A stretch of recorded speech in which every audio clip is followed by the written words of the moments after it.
প্রিয় অষ্টম শ্রেণীর শিক্ষার্থীরা আসসালামু আলাইকুম। আজকে তোমাদের প্রথম অধ্যায় প্যাটার্ন, এই প্যাটার্ন নিয়ে আলোচনা করে দিব ইনশাআল্লাহ। এর পরবর্তীতে এইভাবে সম্পূর্ণ বইটি সমাধান করে দিব তোমাদের। দেখো, প্যাটার্ন তোমাদের প্রথম অধ্যায়ের নাম প্যাটার্ন। প্যাটার্ন আসলে হলো কোনো বিশেষ নিয়মে কোনো কিছু সাজানো বা কোনো বিশেষ নিয়মে কোনো কিছু যদি সাজানো থাকে তাকে বলা হয় প্যাটার্ন। ঠিক আছে, যেমন আমি তোমাদেরকে সংখ্যা দিয়ে একটু উদাহরণ দিই। ধরো আমি এখানে লিখলাম 2, এর পরবর্তীতে 4, 6, ধরো 8, 10, এইভাবে ডট ডট, মানে এরপর লেখা যাবে। আরো কিভাবে লেখা যাবে দেখো, এইখানে কি কোনো নিয়ম আছে? দেখো তো একটু কোনো নিয়ম এগুলো সাজানো কিনা। যেমন 4 আর 2, এটার পার্থক্য কত? 2। 6 থেকে 4 বাদ দাও, পার্থক্য কত? 2। 8 থেকে 6 বাদ দাও, পার্থক্য কত? 2। 10 থেকে 8 বাদ দাও, পার্থক্য কত? 2। মানে তোমার প্রতি ক্ষেত্রে পাশাপাশি পার্থক্য, দুইটি সংখ্যার পাশাপাশি পার্থক্য হচ্ছে কত? 2 করে পার্থক্য হচ্ছে না? এই দুইটার পার্থক্য 2, এই দুইটার পার্থক্য 2, এটার পার্থক্য 2, এটা পার্থক্য কত? 2। তাহলে এই যে প্রত্যেক ক্ষেত্রে পার্থক্য আসতেছে কত? 2। তার মানে এইটা একটা কি? প্যাটার্ন। এই যে এই সংখ্যাগুলো লিখলাম, এটা একটা প্যাটার্ন অনুযায়ী লিখলাম। যেমন আমি তোমার আরেকটু উদাহরণ দিই। ধরো 1, 3, 5, 7, 9, এগুলা কি একটা প্যাটার্ন? দেখো তো এই সংখ্যাগুলো প্যাটার্নের মাধ্যমে সাজানো আছে কিনা। যেমন তোমার 1-এর সাথে 2 যোগ করলে 3 আসে, 3-এর সাথে 2 যোগ করলে 5, 5-এর সাথে 2 যোগ করলে 7, 7-এর সাথে 2 যোগ করলে 9। তার মানে প্রত্যেকটি সংখ্যার সাথে 2 যোগ করলে পরবর্তী সংখ্যাটা আসতেছে। যেমন 9-এর সাথে যদি 2 যোগ করি তাহলে আসবে কত? 11। আবার এর পরের সংখ্যাটা যদি আমাদের দরকার হয় তাহলে 11-এর সাথে 2 যোগ করতে হবে।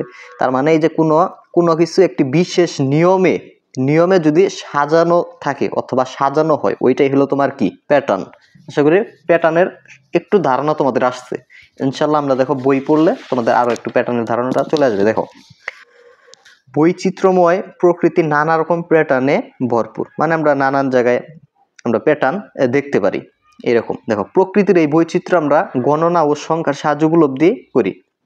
প্যাটার্ন আমাদের জীবনের সঙ্গে জুড়ে আছে নানাভাবে। শিশুর লাল নীল ব্লক আলাদা করে একটি প্যাটার্ন। মানে তোমার লাল আর নীল ব্লকগুলো যদি একত্রে থাকে, তুমি লালগুলো একদিকে নিবা আর নীলগুলো একদিকে নিবা, তাহলে ওগুলাও তোমার একটা কি? প্যাটার্ন হইল।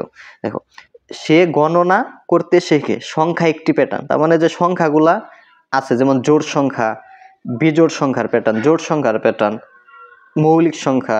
তার মানে আবার 5-এর গুণিতকগুলো শেষে 0 বা 5 থাকে, 5-এর গুণিতকগুলো শেষে 0 বা 5 থাকে। আমরা একটু দেখি তো 5-এর গুণিতকগুলো শেষে 0, 5 থাকে না। দেখো, গুণিতক তো তোমরা চিনো আশা করি। কিভাবে গুণিতক বের করতে হয়? ধরো 5-এর গুণিতক প্রথমে 5 লিখবা, 5-এর গুণিতক 5, 5-এর সাথে 5 যোগ করলে কত হয়? 10, 10-এর সাথে আরো 5 যোগ করলে কত হয়? 15, 15-এর সাথে 5 যোগ করলে 20, 20-এর সাথে 5 যোগ করলে 25, 25-এর সাথে 5 যোগ করলে 30।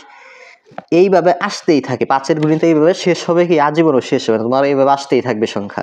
তাহলে দেখো, 5-এর গুণিতক গুলার শেষে 5 থাকে আবার 0 থাকে। এই কথা তারা বলছে যে 5-এর গুণিতক গুলোর শেষে 0 বা 5 থাকে। আসলে কি থাকে দেখো তো, প্রত্যেকটা যে 5-এর গুণিতক লিখছি, এই দেখো, এই যে 5-এর গুণিতকের শেষে কত আছে? যেমন 5-এর গুণিতক 5, এখানে যে 5 আছে। 5-এর গুণিতক কত? 10, 10-এর দেখো 10-এর শেষে কত আছে? 0 আছে। এই যে 15 লিখছি, শেষে 5 আছে, এইটার শেষে 0 আছে, 5 আছে, 0 আছে। পরবর্তী যদি লিখি 5-এর পরের 30-এর পরের 5-এর গুণিতকটা হবে কত? 35, এর শেষে যে 5 আছে। তার মানে এই কথাই বলছে যে তার মানে একটা নির্দিষ্ট প্যাটার্ন অনুযায়ী আসতেছে, মানে একটা নিয়ম অনুযায়ী আসতেছে কিন্তু। তাহলে এইটা একটা কি? প্যাটার্ন। দেখো, 5-এর গুণিতকগুলো শেষে 0 বা 5 থাকে, এটিও একটি প্যাটার্ন। সংখ্যা প্যাটার্ন চিনতে পারা এটি গাণিতিক সমস্যা সমাধানের দক্ষতা অর্জনের গুরুত্বপূর্ণ অংশ। আবার আমাদের পোশাকে নানা রকম বাহারি নকশা, বিভিন্ন স্থাপনার গায়ে কারুকার্যময় নকশা ইত্যাদিতে জ্যামিতিক প্যাটার্ন দেখতে পাই। এ অধ্যায়ে সাংখ্যিক ও জ্যামিতিক প্যাটার্ন নিয়ে আলোচনা করা হবে। মানে কোন একটা জায়গায় তুমি নকশা দেখলা, ওইটাও একটা প্যাটার্ন। ঠিক আছে, তাহলে দেখো, এই অধ্যায়ে শিক্ষার্থীরা প্যাটার্ন কি তা ব্যাখ্যা করতে পারবে, রৈখিক প্যাটার্ন লিখত বর্ণনা করতে পারবে, বিভিন্ন ধরনের জ্যামিতিক প্যাটার্ন লিখত বর্ণনা করতে পারবে, আরোপিত শর্তানুযায়ী সহজ রৈখিক প্যাটার্ন লিখত বর্ণনা করতে পারবে, রৈখিক প্যাটার্নকে চলকের মাধ্যমে বীজগণিতীয় রাশিমালায় প্রকাশ করতে পারবে। রৈখিক প্যাটার্নের নির্দিষ্ট সময় সংখ্যা বের করতে পারবে। এখন দেখো এই যে আমাদের মূল টপিক যে প্যাটার্ন নিচের প্রথম চিত্রের টাইলসগুলো লক্ষ্য করি। এই যে আমরা টাইলসগুলো দেখতে, যে এখানে এই যে প্রথম একটা চিত্র দেওয়া আছে, টাইলসের চিত্র, এগুলো একটি প্যাটার্নে সাজানো হয়েছে। এখানে প্রতিটি আড়াআড়ি টাইলসের পাশের টাইলসে লম্বালম্বিভাবে সাজানোর এই নিয়মটি একটি প্যাটার্ন সৃষ্টি করেছে। ধরো আড়াআড়ি মানে টাইলসগুলো এইভাবে সাজানো হয়েছে যে প্রথম দুইটি প্যাটার্নের এই যে প্রথম দুইটি টাইলস এই যে পাশাপাশি, প্রথম দুইটি এই যে পাশাপাশি সাজানো, এই যে এই টাইলস এইটার পাশাপাশি আছে, আর পরবর্তীগুলো যেভাবে সাজাইছে এই যে এই দুইটি সাজানো হয়েছে এইভাবে লম্বালম্বিভাবে সাজানো হয়েছে। আবার এই যে দুইটি এই যে লম্বালম্বি, কিন্তু লম্বালম্বি না, এখানে লম্বালম্বি, তাহলে এগুলা সাজাতে হবে যে আবার এভাবে আড়াআড়ি পাশাপাশি। আবার এইখানে দেখো, যেমন এইখানে এই যে দুইটা পাশাপাশি আছে, তাহলে এই দিকে আমরা লম্বালম্বিভাবে সাজাবো, এই যে দুইটা টাইলস লম্বালম্বিভাবে সাজাবো, মানে এইভাবে টাইলসগুলো সাজানো হয়েছে। এইটাও একটা কি প্যাটার্ন। দেখো এই যে এইটাই বলছে যে এগুলো একটি প্যাটার্নে সাজানো হয়েছে। এখানে প্রতিটি আড়াআড়ি টাইলসের পাশের টাইলসের লম্বালম্বিভাবে সাজানোর এই নিয়মটি একটি প্যাটার্ন সৃষ্টি করেছে। আশা করি এটা বুঝতে পারছো। এই দ্বিতীয় আরেকটি চিত্র দেয়া আছে।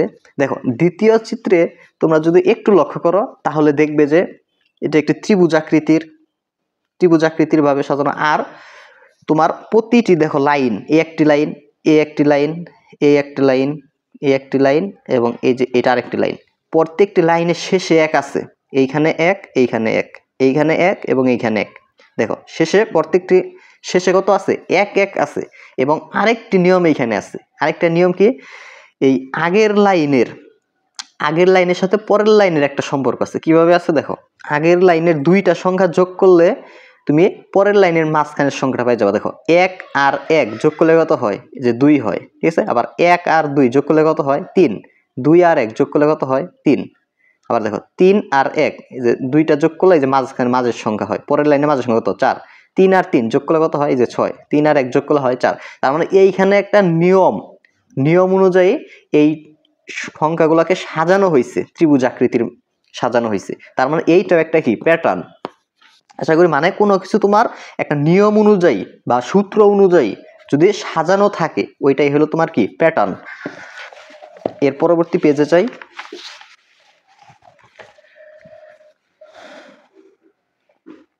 দেখো দ্বিতীয় চিত্রে কতগুলো সংখ্যা ত্রিভুজ আকারে সাজানো হয়েছে, যেটা আমি কতক্ষণ আগে বললাম। সংখ্যাগুলো একটি বিশেষ নিয়ম মেনে নির্বাচন করা হয়েছে। নিয়মটি হলো প্রতি লাইনের শুরুতে ও শেষে এক থাকবে, যে আমি বলছি তোমরা আশা করি বুঝতে পারছো, এবং অন্য সংখ্যাগুলো উপরের সারির দুইটি পাশাপাশি সংখ্যার যোগফলের সমান। যোগফল সাজানোর এই নিয়ম একটি প্যাটার্ন সৃষ্টি করেছে। আবার এখানে তোমার একটা দেখো 1 4 7 10 13 সংখ্যা দেওয়া আছে, কিছু সংখ্যা দিয়েছে ডট ডট ডট, মানে এইভাবে আরো লেখা যাবে এখানে, মানে আরো সংখ্যা আছে। সংখ্যাগুলোতে একটি প্যাটার্ন বিদ্যমান। দেখি আমরা কি প্যাটার্নটা বিদ্যমান। দেখো তো এখানে 1 এর সাথে 3 যোগ করলে 4 হয়, 4 এর সাথে 3 যোগ করলে 7, 7 এর সাথে 3 যোগ করলে 10, 10 এর সাথে 3 যোগ করলে 13। তার মানে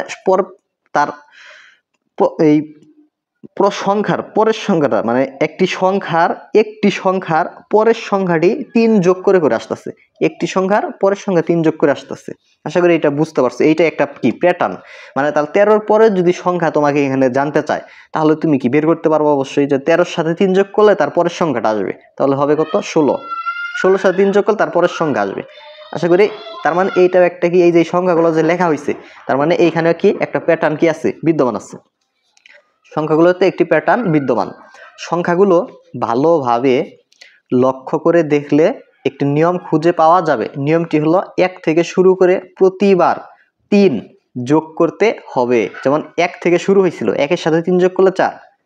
আশা করি বুঝছো। 4 এর সাথে 3 যোগ করলে 7, 7 এর সাথে 3 যোগ করলে 10। অন্য একটি উদাহরণ, এইখানে আরেকটি উদাহরণ দেওয়া আছে। এটা আবার অন্য আরেকটি নিয়ম অনুযায়ী আসছে। দেখি 2 এর দ্বিগুণ কত? 4, 4 এর দ্বিগুণ 8, 8 এর দ্বিগুণ 16, 16 এর দ্বিগুণ কত?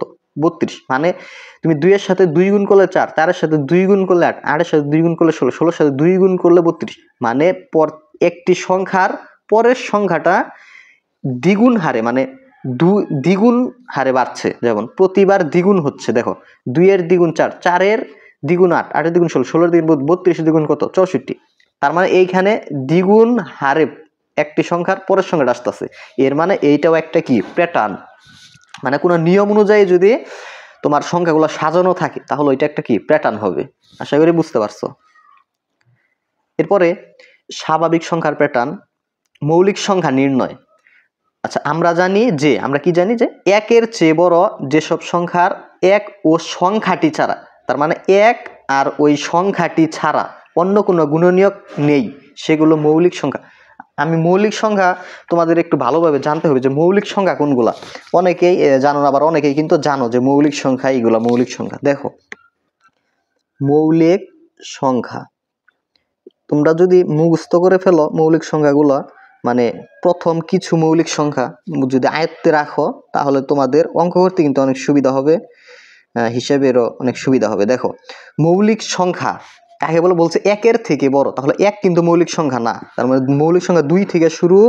আর এটা মনে রাখবা সবচেয়ে ছোট মৌলিক সংখ্যা হলো 2, মৌলিক সংখ্যা 2 থেকে শুরু, সবচেয়ে ছোট মৌলিক সংখ্যা 2, 2 এর পরের মৌলিক সংখ্যাটা হলো 3, 3 এর পরের মৌলিক সংখ্যাটা হলো 5, 5 এর পরের মৌলিক সংখ্যাটা 7, 7 এর পরের মৌলিক সংখ্যা 11, 11 পরের মৌলিক সংখ্যা 13, এইভাবে আসতেছে। 13 পরের মৌলিক সংখ্যা 17, 17 পরের মৌলিক সংখ্যাটা হলো তোমার 19, 19 এর পরে 23। এই যে মৌলিক সংখ্যা হচ্ছে কমা দিয়ে ডট ডট ডট দিলাম, মানে আরো আছে মৌলিক সংখ্যা। এখন দেখো মৌলিক সংখ্যা কাকে বলে, অর্থাৎ যেই সংখ্যার একের থেকে বড়, দেখো মৌলিক সংখ্যার সংখ্যাটা দেখো, একের থেকে বড় এবং এক এবং ওই সংখ্যাটি ছাড়া অন্য কোনো গুণনীয়ক নেই, ওইটাই তোমার কি সংখ্যা, মৌলিক সংখ্যা। মানে যেমন তোমার এইখানে আমি ধরো এই যেমন 7 নিলাম, 7 গুণনীয়ক হইল 1 এবং কত 7, আর অন্য গুণনীয়ক নেই। গুণনীয়ক মানে কি, গুণনীয়ক মানে তুমি 1 দিয়ে 7কে ভাগ করতে পারবা, আবার 7 দিয়ে 7কে ভাগ করতে পারবা, নিঃশেষে ভাগ করতে পারবা, মানে ভাগফলটা শূন্য আসবে। অন্য কোনো সংখ্যা আছে যা দিয়ে 7কে ভাগ করতে পারবা, আর তো অন্য কোনো সংখ্যা নাই, এই জন্য 7 কি সংখ্যা, মৌলিক সংখ্যা। একইভাবে সবটি সংখ্যা একইভাবে এখানে যে কয়টা সংখ্যা লিখছি, যেমন 19 লিখছি, 19কে দেখো তো 19কে তুমি 1 দিয়ে ভাগ করতে পারবা, আর ওই সংখ্যা মানে কি 19কে তুমি 19 দিয়ে ভাগ করতে পারবা।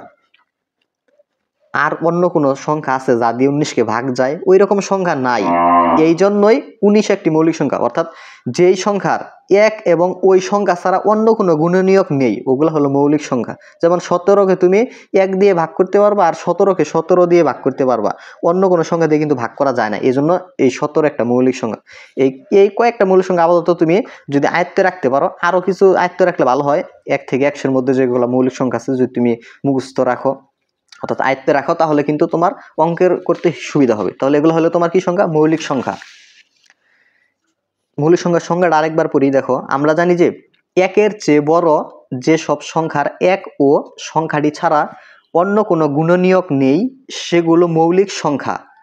আশা করি বুঝতে পারছো। ইরাটোস্থিনিস ছাঁকনির সাহায্যে সহজে মৌলিক সংখ্যা নির্ণয় করা যায়।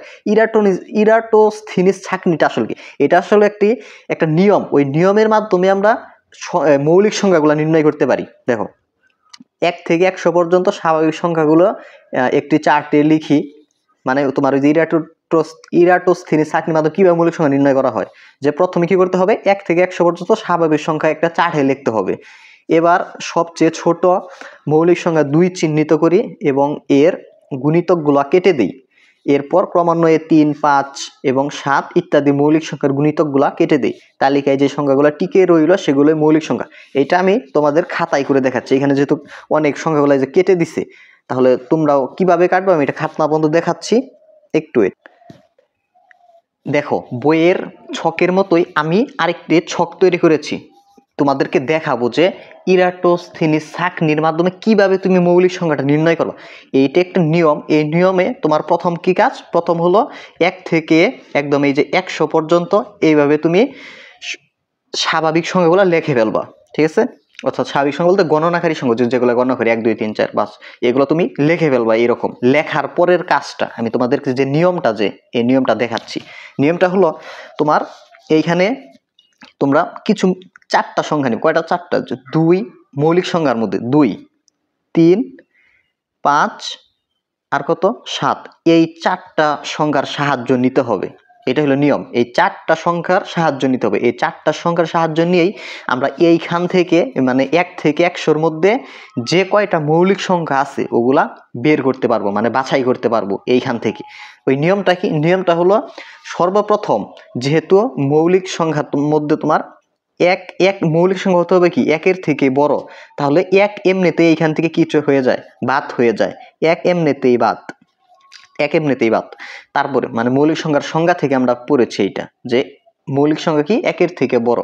আচ্ছা, তারপরে এই যে 4টা সংখ্যা এগুলার গুণিতকগুলো এই ছক থেকে বাদ দিতে হবে। এখন গুণিতক কোনগুলা? যেমন 2 এর গুণিতক কত? 2 এর গুণিতক তোমরা তো গুণিতক আশা করি বুঝো, তারপর আমি দেখাচ্ছি যে 2 এর গুণিতক কোনগুলা কোনগুলা। 2 এর গুণিতক 2 এর গুণিতক 2, মানে যার গুণিতক ওইটা প্রথমে হবে। 2 এর গুণিতক 2, 2 একটি 2 এর গুণিতক। তারপরের গুণিতক 4, তারপরের গুণিতক কত? 6, তারপরের গুণিতক 8, তারপরের গুণিতক 10। এইভাবে আসতে থাকবে, ডট ডট মানে আসতে থাকবে। মানে গুণিতক হলো প্রথম গুণিতক, এরপরের গুণিতকটা কার গুণিতক? 2 এর 2 যোগ করলেই পাওয়া যায়। যেমন তার 4 এর 2 এর গুণিতক, 4 এর পরে 2 এর গুণিতক হলো 6, যেমন 2 যোগ করলে 6 হলো, 6 এর সাথে 2 যোগ করলে 8, 8 এর সাথে 2 যোগ করলে 10। একইভাবে তোমরা এগুলো বের করতে পারো। যেমন 3 এর গুণিতক বের করতে পারবা 3, 3 এর সাথে 3 যোগ করলে 6, 6 এর সাথে তোমার 3 যোগ করলে 9, 9 এর সাথে 3 যোগ করলে 12। এইভাবে তোমার 3 এর গুণিতক গুলা আসবে।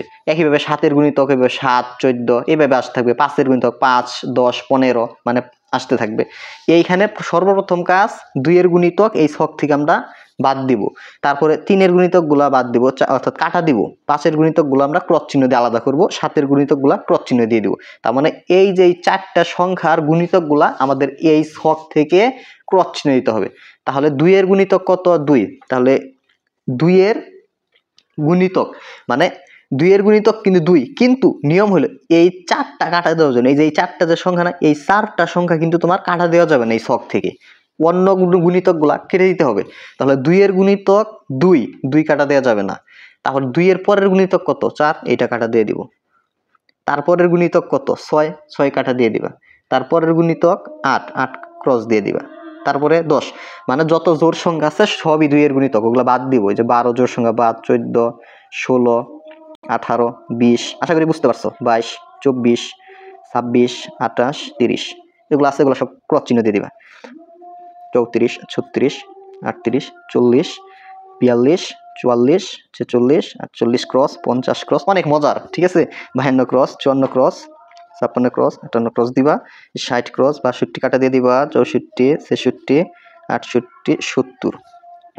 এরপরে যে 72, 74 আর কত আছে? 76, 78, 80, 82, 84, 86, 88, 90, 92, 96, 98, 100। আশা করি বুঝছো। তার পরবর্তীতে 2 এর গুণিতক ক্রস দেওয়া শেষ। 3 এর গুণিতক, শুধু 3 বাদে সবগুলা যেগুলো গুণিতক আছে ওগুলো বাদ দিয়ে দেবো, আমরা কাটা ক্রস দেবো। তাহলে 3 এর গুণিতক, প্রথম গুণিতকটা বাদ দেওয়া যাবে না, 3 এটা রেখে দিতে হবে। তারপরে গুণিতক কত? 9, এটা ক্রস করে দাও। তারপরে 9 এর পরে 12, 15, 3 এর গুণিতক কত? 15, এটা কাটা দিয়ে দিবা। তারপরে গুণিতক কত? 18 বাদ চলে গেছে। তারপরে এই যে 3, 7, 21, 21 একটা গুণিতক।